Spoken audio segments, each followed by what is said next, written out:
अस्सलाम वालेकुम dear students, Pakistan army की तरफ से पीएमए लॉन्ग कोर्स का प्रोग्राम अनाउंस कर दिया गया है। पीएमए लॉन्ग कोर्स वो प्रोग्राम है जिसमें मेल कैंडिडेट्स अप्लाई करते हैं और अगर आपकी सिलेक्शन हो जाती है तो पाकिस्तान आर्मी को आप as a second lieutenant join करते हैं। ऑफिसर लेवल से ऑनवर्ड्स आपकी इसमें फिर फर्दर प्रमोशन होती है।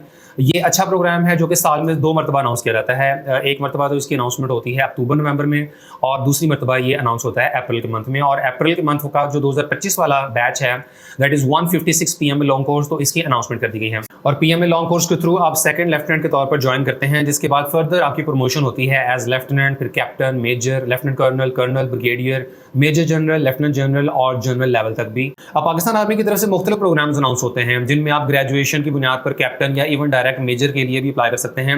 लेकिन इंटरमीडिएट की बुनियाद पर अगर आप अप्लाई करते हैं तो ऐसे केस में आप सेकंड लेफ्टिनेंट के तौर पर ज्वाइन करते हैं। और ये बहुत बेहतर है, बजाय आप मैट्रिक या उससे भी कम एजुकेशन की बुनियाद पर अप्लाई करें तो ऐसे केस में आप ऑफिसर लेवल पर ज्वाइन नहीं होते हो।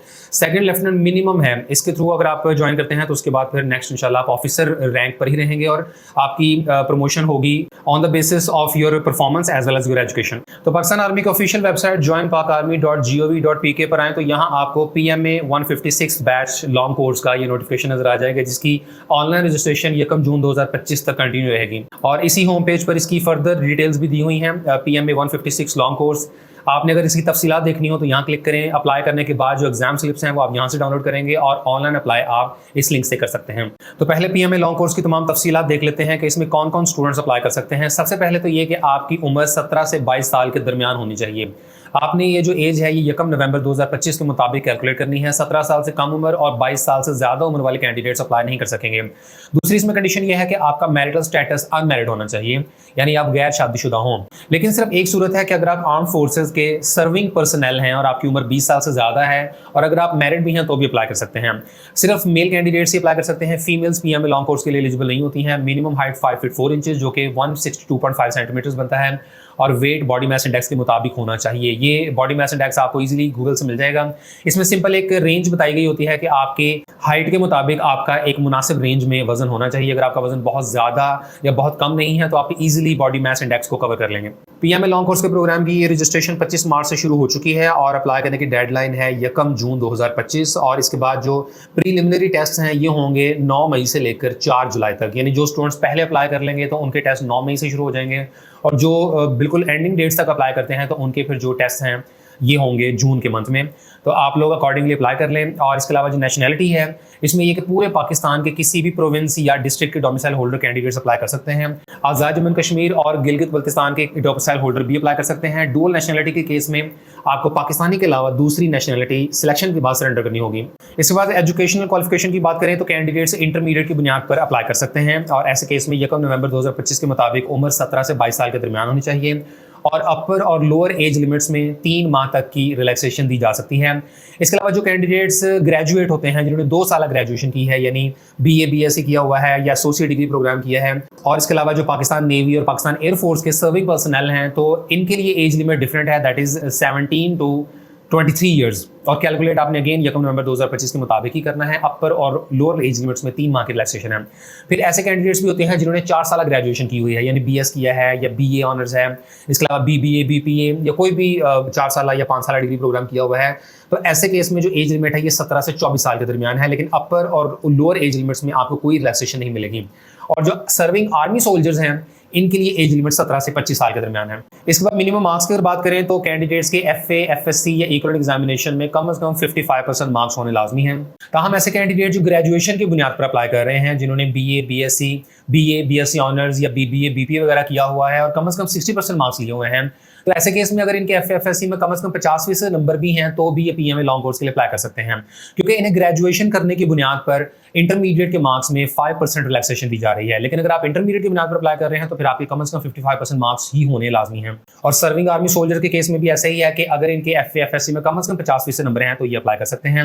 और ऐसे तमाम स्टूडेंट्स जो करंटली सेकंड ईयर में एनरोल हैं, इनके पास फर्स्ट ईयर का रिजल्ट अवेलेबल है तो ये होप सर्टिफिकेट की बुनियाद पर अप्लाई कर सकते हैं। ऐसे केस में शर्त ये है कि आपके मिनिमम 55% मार्क्स होने चाहिए फर्स्ट ईयर में और आप अपने कॉलेज के प्रिंसिपल से होप सर्टिफिकेट तैयार करवा कर अप्लाई कर सकते हैं। और जैसे ही आपका सेकंड ईयर का रिजल्ट अनाउंस होता है तो एक हफ्ते के अंदर अंदर आपने अपना result card army selection centre में जमा करवाना है।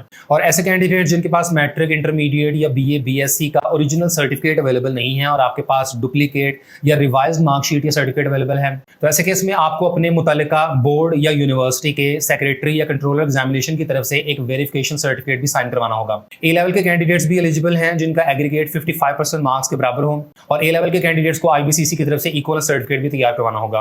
तमाम कैंडिडेट्स को पीएमए लॉन्ग कोर्स के प्रोग्राम के लिए जो रजिस्ट्रेशन है तो ये सिर्फ ऑनलाइन ही करनी होगी थ्रू इंटरनेट, और इसका लिंक आपको इसी वेबसाइट के होम पेज पर दिखाया गया था। इससे कबल मैनुअल भी अप्लाई हो जाता था, लेकिन अब पाकिस्तान आर्मी की तरफ से पीएमए लॉन्ग कोर्स के प्रोग्राम में मैनुअल अप्लाई करने की ऑप्शन नहीं दी जा रही है। तमाम स्टूडेंट्स को ऑनलाइन अप्लाई ही करना है, और वेबसाइट पे ऑनलाइन रजिस्ट्रेशन मुकम्मल करने के बाद तकरीबन 5 से 7 वर्किंग डेज में आपकी एग्जाम स्लिप जनरेट हो जाएगी, और इसी एग्जाम स्लिप के ऊपर आपके टेस्ट वगैरह की मुकम्मल तफसीलात फराहम की गई होती हैं, जिसमें यह कि आपने कौन सी तारीख और कौन से टाइम पर अपने प्रीलिमिनरी टेस्ट के लिए अपीयर होना है। और कैंडिडेट्स ने अपने इनिशियल टेस्ट के रोज तमाम जरूरी डॉक्यूमेंट्स भी साथ लेकर जाने हैं। इन डॉक्यूमेंट्स की तफसील आगे चलकर आएगी।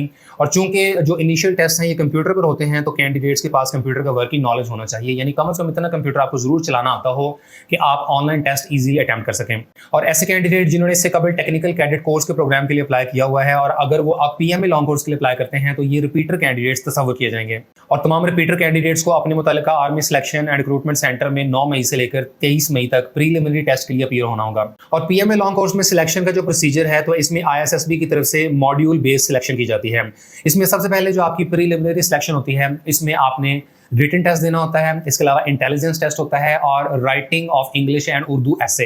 यानी कैंडिडेट्स का सबसे पहले रिटन टेस्ट होता है, जिसमें कोई भी पर्टिकुलर साइंस सब्जेक्ट तो ऐड नहीं किया जाता, क्योंकि हर तरह की बैकग्राउंड के स्टूडेंट्स पीएमए लॉन्ग कोर्स के लिए अप्लाई करते हैं। इसमें एफए वाले बच्चे भी होंगे, आईसीएस, आईकॉम, एफएससी, इसलिए साइंस सब्जेक्ट्स को रिटन टेस्ट में शामिल नहीं किया जाता, बल्कि जनरल सब्जेक्ट्स होते हैं जैसे कि इंग्लिश है, Islamic studies, Pakistan studies, general knowledge वगैरह। और कैंडिडेट्स का ये जो रिटन टेस्ट है इसका कोई भी पर्टिकुलर सिलेबस नहीं होता है, आपने अपनी इंटरमीडिएट की टेक्स्ट बुक्स में से ही इसकी प्रिपरेशन करनी होती है।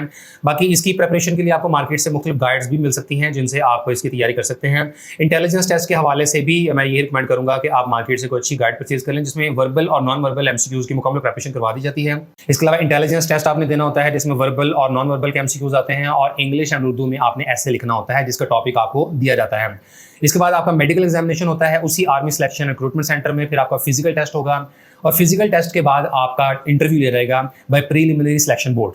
और फिजिकल टेस्ट की अगर बात की जाए तो इसमें आपने 8 मिनट्स में 1.6 किलोमीटर की रनिंग पूरी करनी होती है। आपने 2 मिनटों में पुशअप्स की 15 रेपिटेशंस करनी होती हैं, 2 मिनट में क्रंचेस की 20 रेपिटेशंस, 2 मिनट में पुलअप्स की 3 रेपिटेशंस, और इसके अलावा डिच क्रॉसिंग भी होती है। और फिजिकल टेस्ट के तमाम मराहल कैंडिडेट्स को कामयाबी से पास करने होते हैं। हर मरहले के सेपरेट से मार्क्स होते हैं, और आपने उन्हें मिनिमम मार्क्स के साथ लाजमी तौर पर क्वालिफाई करना होता है। अगर आप इसमें से कोई एक भी काम पूरा नहीं करते हैं तो फिजिकल टेस्ट में आप फेल हो जाओगे। इसके बाद जो कैंडिडेट्स रिटन और मेडिकल और फिजिकल टेस्ट क्वालिफाई कर लेते हैं तो इनका सिलेक्शन एंड रिक्रूटमेंट ऑफिसर और साइकोलॉजिस्ट की तरफ से इंटरव्यू लिया जाएगा। और इंटरव्यू से कबल कैंडिडेट्स को 10 लाइनों पर मुश्तमिल इंग्लिश और उर्दू लैंग्वेज में ऐसे लिखना होगा। इस ऐसे का टॉपिक आपको वहां पर प्रोवाइड कर दिया जाएगा। इंटरव्यू के टोटल 20 मार्क्स हैं, और कैंडिडेट को पास होने के लिए कम से कम 12 नंबर लाजमी तौर पर अचीव करने होंगे, अदरवाइज उसे आईएसएसबी के लिए शॉर्टलिस्ट नहीं किया जाएगा। और इंटरव्यू में कैंडिडेट्स की जिन क्वालिटीज को जज किया जाएगा उनमें शामिल है expression and confidence in English and Urdu, adequate knowledge about current affairs, adequate knowledge about Jio and Pakistan studies, overall outlook, extracurricular activities including sports and hobbies, any other aspect as deemed appropriate by the panel। और आपके interview की CCTV कैमरे के through recording भी की जाएगी। इसके बाद जो candidate successfully initial test pass कर लेते हैं तो इन्हें कोर्स रजिस्ट्रेशन की वेबसाइट पर मौजूद ऑनलाइन आईएसएसबी एप्लीकेशन फॉर्म पे अपना डिटेल्ड बायोडाटा फराहम करना होगा। और अपना डिटेल डिजिटल फॉर्म जमा करवाने के बाद आपको declaration and character certificate download करना है, और किसी गजटेड ऑफिसर और अपने मुतल्लिका प्रिंसिपल से वेरीफाई करवाना है। और प्रीलिमिनरी टेस्ट क्वालिफाई करने वाले तमाम कैंडिडेट्स को फॉर्म डी इशू किया जाएगा, जो कि कैरेक्टर सर्टिफिकेट फॉर्म के साथ ही जमा होगा। इसके बाद army selection and recruitment centre तमाम कैंडिडेट्स के फिजिकल टेस्ट और इंटरव्यू मार्क्स मॉड्यूल में एंटर कर देंगे, जिसके बाद कैंडिडेट्स आईएसएसबी के लिए शॉर्टलिस्ट होंगे और इन्हें आईएसएसबी का टेस्ट देना होगा। आईएसएसबी के बाद आपका डिटेल्ड मेडिकल एग्जामिनेशन होगा किसी भी करीबी कंबाइंड मिलिट्री हॉस्पिटल की तरफ से, और कैंडिडेट की ओवरऑल परफॉर्मेंस को देखते हुए उनकी सिलेक्शन की जाएगी जनरल हेडक्वार्टर की तरफ से। और सिलेक्शन के बाद कैंडिडेट्स की पाकिस्तान मिलिट्री एकेडमी में 2 साल की ट्रेनिंग होगी। और यहाँ अपन तमाम डॉक्यूमेंट्स की तफसील देख सकते हैं जो कि इनिशियल टेस्ट के रोज आपने अपने साथ लेकर जाने हैं army selection and recruitment centre में। इनमें आपके मैट्रिक और एफएससी के सर्टिफिकेट या डिटेल मार्कशीट है। इसके अलावा कंप्यूटराइज्ड नेशनल आइडेंटिटी कार्ड है अगर आपकी उम्र 18 साल से ज़्यादा है, और अगर 18 साल से कम उम्र है तो फिर आपको अपना बी फॉर्म और अपने फादर या गार्डियन का CNIC लेकर जाना होगा। इसके अलावा ऊपर मेंशन किए गए तमाम डॉक्यूमेंट्स की एक अदद अटेस्टेड फोटोकॉपीज भी आपने साथ लेकर जानी है। 3 अदद पासपोर्ट साइज कलर्ड फोटोग्राफ्स जो कि फ्रंट और बैक से अटेस्टेड हों, और कैंडिडेट्स का पुराना नेशनल आइडेंटिटी कार्ड एक्सेप्ट नहीं किया जाएगा। और जॉइन पाक आर्मी की वेबसाइट के होम पेज पर अप्लाई नाउ के बटन पर क्लिक करने से ये वेबसाइट ओपन हो जाएगी और यहाँ कैंडिडेट्स को अपना ऑनलाइन एप्लीकेशन फॉर्म फिल करना होगा। यहाँ 1 बाय 1 तमाम एंट्रीज आप फिल करते जाए। कोर्स ऑलरेडी सिलेक्टेड है, that is PMA 156 long course. इसके बाद यहाँ पर आपने अपना army selection and recruitment centre select करना है, फिर अपना फुल नेम लिखें, डेट ऑफ बर्थ सेलेक्ट करनी है, CNIC, gender, marital status, religion, इस किस्म की सारी आपने पर्सनल इन्फॉर्मेशन देनी है। इसके बाद अपनी एजुकेशनल इन्फॉर्मेशन प्रोवाइड करें, फिर आपने नेशनलिटी डिटेल्स प्रोवाइड करनी है। तो इस तरह 2 स्टेप्स में आपने अपनी ऑनलाइन एप्लीकेशन मुकम्मल करके अप्लाई कर देना है। बाकी ओवरऑल PMA लॉन्ग कोर्स एक बहुत वैल्यूबल प्रोग्राम है। आप एक बेहतरीन रैंक पर पाकिस्तान आर्मी को ज्वाइन करते हैं। बाकी इसमें फर्दर भी ग्रोथ होती रहती है, यानी आपने सारी जिंदगी सेकंड लेफ्टिनेंट ही नहीं रहना है, बल्कि आपकी परफॉर्मेंस की बुनियाद पर आपकी फर्दर भी इसमें प्रमोशंस होती रहती हैं। बाकी बहुत सारे तलबा इसकी सैलरी वगैरह को लेकर परेशान होते हैं, तो सैलरी आपकी ठीक ठाक होती है, प्लस ये कि जो एक्स्ट्रा आपको मरात मिल जाती हैं तो वो भी काफ़ी वैल्यूबल होती हैं। और अभी जिस किस्म की सिचुएशन चल रही है तो पाकिस्तान आर्मी, नेवी या एयरफोर्स में कोई भी इस किस्म का जो अच्छा प्रोग्राम अनाउंस होता है तो उसमें आपको डेफिनेटली अप्लाई कर लेना चाहिए अगर आप एलिजिबल हैं तो, क्योंकि सिलेक्शन हो जाने पर आपकी फिर लाइफ सेट होती है। और बजाय दूसरे करियर्स की तरफ मूव करने में जहाँ पर आपको अपनी डिग्री वगैरह मुकम्मल करके तो आगे जॉब के लिए सर्च करना पड़ता है, स्ट्रगल करनी पड़ती है, तो यहाँ आपका एक ऑलरेडी बना बनाया करियर होता है। और PMA लॉन्ग कोर्स से रिलेटेड किसी भी फर्दर इन्फॉर्मेशन के लिए आप आर्मी के different selection and recruitment centres की तफसीलात यहाँ देख सकते हैं। इनके कॉन्टैक्ट नंबर्स, ईमेल आईडीज और डिटेल्ड एड्रेस यहाँ प्रोवाइड किया गया है। जो भी आपका नियरेस्ट या concerned army selection and recruitment centre है तो आप दिए गए कॉन्टैक्ट्स के थ्रू इनसे रब्ता करके फर्दर इन्फॉर्मेशन और गाइडलाइंस ले सकते हैं।